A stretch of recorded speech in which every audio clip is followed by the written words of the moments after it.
will be continuing the last video. Now we are going to see importance of the Himalayas. Himalayas are very useful to India in many ways. So the importance of Himalayas, the first point is the Himalayas blocks southwest monsoon wind and cause heavy rainfall to the North India. So if this mountain is absent, a major part of the Indian subcontinent would have been hot and dry desert. Then second one, it formed a natural barrier to the subcontinent. So the Himalayas form a strong natural barrier to our country in the North India, and it also acts as a defense barrier in the northern end as it prevents the country from the foreign invasion. The next one, it is the sources for many perennial rivers like Indus, Ganga, Brahmaputra, etc. All these rivers originating from the Himalayas. So they are called as the perennial rivers. Perennial river means that have water or flow water throughout the year are called the perennial rivers. Non-perennial rivers means they have received water only from the rainfall and hence do not have water throughout the year. The next one. The northern mountains are described as the paradise of tourists due to its natural beauty. Many hill stations and pilgrim centers like Amarnath, Kedarnath, Badrinath and Vaishnavi Devi temples are situated here. So all the beautiful hill stations and pilgrim centers in North India are located in the Himalayas. Thousands of visitors come to see this hill station. The next one, it provides raw material for many forest-based industries. What are the forest-based industries? So gives raw material for many forest-based industries. The next one, it prevents the cold wind blowing from the Central Asia and protect India from the severe cold, which means Himalayas act as a climatic barrier that prevents the cold wind from other part of Asia and also provides rainfall in North India by preventing southwest monsoon wind. Then next move on to the Great Northern Plains. The Great Northern Plains located at the south of the Himalayas.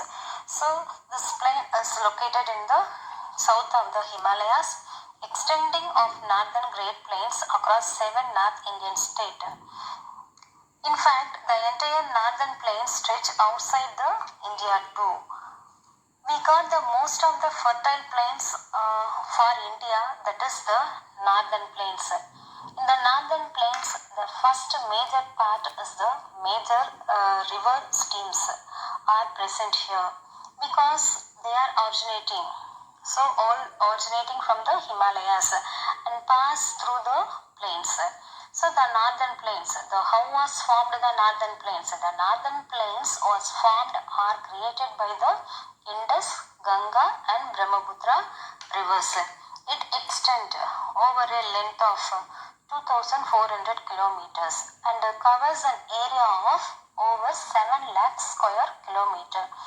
Based on the characteristics of soil features, it can be divided into 5. They are the Babar Plains, the Tarai Tracts, the Bangar Plains, the Gardar Plains and the last one is Delta Plains. Let's see one by one. First one is the Babar. The Babar is a region south of the lower Himalayas. So the Babar is south of the lower Himalayas and the Shivalik hills in the Uttarakhand states of India. So it is found in the foothills of Himalayas. So Babar is found in the foothills of Himalayas. It is 8 to 16 kilometers wide. In this Babar, we find the rough stones and the pebble stones, which is got deposited there 8 to 16 kilometers of very narrow belt. So this Babar plains not suitable for agriculture. Then next one is what is next one? The Tarai Plains. Then we move on down towards the Babar Plain or a Babar land. The rivers will be re-emerging from the pebble stone downwards after 16 kilometer width land, and then they create a swampy marshy tracks. This is very rough track of land which is present there, that is known as the Tarai track. This Tarai track or the Tarai land has huge forest covers and variety of wild animals is to be present here. Then third one is Bunker Plains. Moving towards the Tarai track, we have the Tarais land, which is upper than the Tarais floodplains. Here the deposited of old alluvial soil.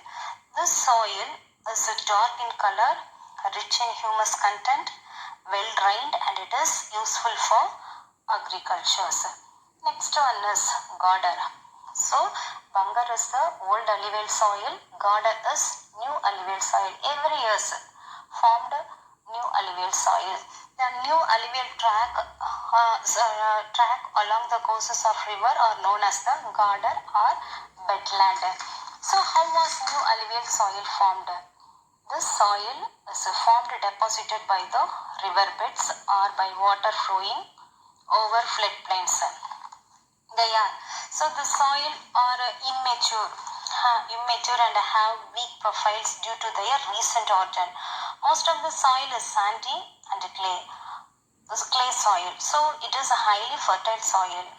Then Gauder plains are enriched by fresh deposit of slits every year during rainy season. Then last one, Delta plain. The Ganga and Brahmaputra delta is the world largest delta. This delta is known as the Sundarbans. It extends. So this delta plain extends in the West Bengal and Bangladesh. It is one of the most fertile region in the world and it is called as the Green Delta. In this region of the upland are called the Charas, while the marshy areas are called Belts. Next, plains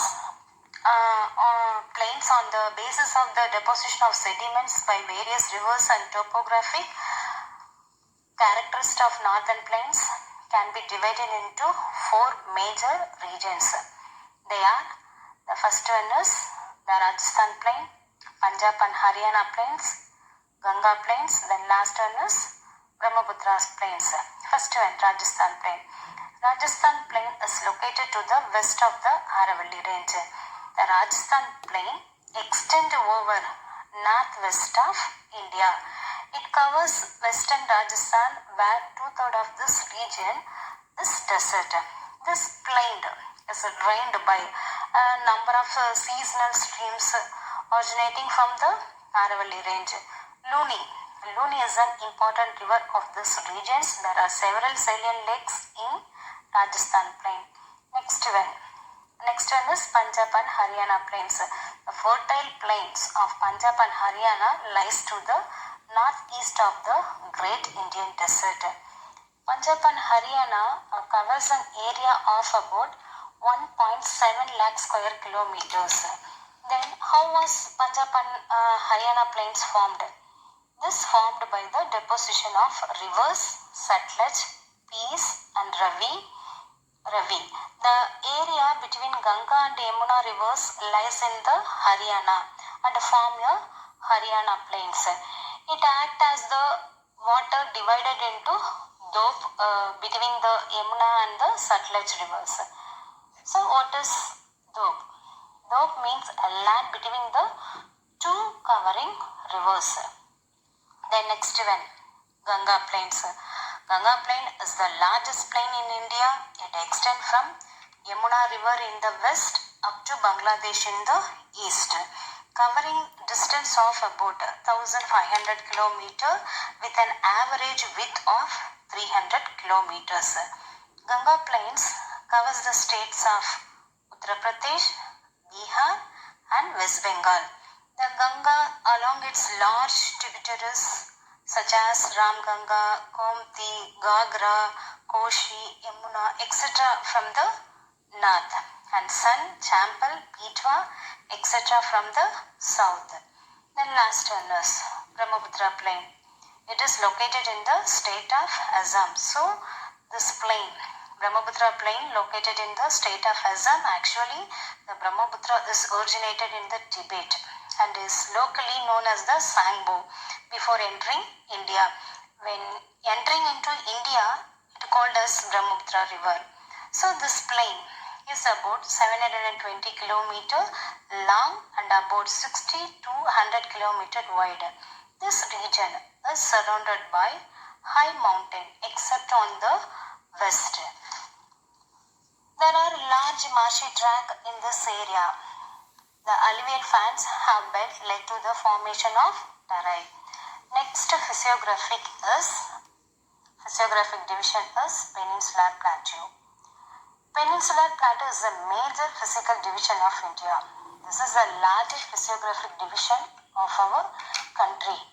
Then it is one of the oldest landmasks in India. When we looked at the Himalayas or the Engfold Mountain, similar way we have Peninsular Plateau, the oldest landmass, and this Peninsular Plateau is formed or compressed of shallow valley. Most of the Peninsular Plateau is very low depth valley. At the same time, we find the hills which are rounded or circle in shape. And moving on the formation of the Peninsular Plateau, how was formed the Peninsular Plateau means the Peninsular Plateaus. The formation of Peninsular Plateau is within the old crystalline rock structure which have been formed because of the igneous and the metamorphic rocks. What is the shape of the Peninsular Plateau? It is the triangle in shape. Peninsular Plateau covers an areas of about 16 lakh square kilometer, which means about half of the total area of the country which covered Peninsular Plateau. It is surrounded by hills ranges on all sides. Western Ghats, Eastern Ghats, then North, Aravalli, Satpura, Vindhya ranges are covered the area. The peak of Animudi is the highest point in this plateau. Its height is 2,695 meter and is located in Animudi. The river Narmada divided the plateau region of India into two parts. So the region lying to the north of Narmada is called the Central Island. Then the region lying to the south of Narmada is called the Deccan Plateau. So Peninsular Plateau can be divided into two. North is called the Central Island, then south is called the Peninsular Plateau. You know the plateau. Plateau means uneven land. Uneven land. All the major rivers, Mahanadi, Godavari, Krishna, Kaveri, etc., lying to the south of India, all falls into the Bay of Bengal. The next class, I will explain about. Next class, we will discuss about coastal plains, the islands, drainage system of India. Today class, we learned importance of Himalayas, the Great Northern Plains, Peninsular Plateau, India's land and water borders, India's and the world, India a subcontinent, why is India called as a subcontinent, location and extent of India, IST, Indian Standard Time, major physiographic division of India. Please note down the assignment, students. Explain the division of northern mountains and its importance to India. Name the neighboring countries of India. Give the importance of IST. Thank you, students.